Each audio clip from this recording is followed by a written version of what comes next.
பிரபல பாடகியும் நடிகர் ரவி மோகனின் தோழியுமான கெனிஷா கடந்த 7ஆம் தேதி தன் பிறந்த நாளை கொண்டாடினார்.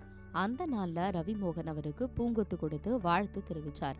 பிறந்தநாள் கொண்டாட்ட புகைப்படங்களையும் கெனிஷா தன்னுடைய சமூக வலைதளங்கள்ல பகிர்ந்தாங்க.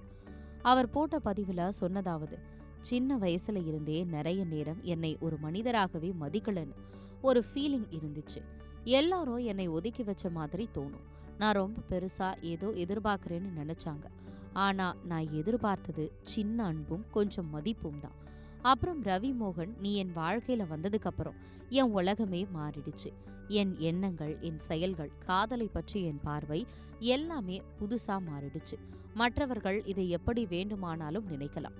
ஆனா நம்மை நன்றாக தெரிஞ்சவங்களுக்கு நாம எவ்வளவு உண்மையாவும் நிம்மதியாவும் இருக்கோம் என்று தெரியும். எனக்கு கஷ்டமான நேரங்கள்ல நீ என் கூட நின்ன. நான் அடைந்த ஒவ்வொரு சின்ன வெற்றியையும் கூட உன் வெற்றியா நினைச்சு கொண்டாடின. அதுக்காக உனக்கு எவ்வளவு நன்றி சொன்னாலும் போதாதுன்னு பதிவு போட்டிருக்காங்க.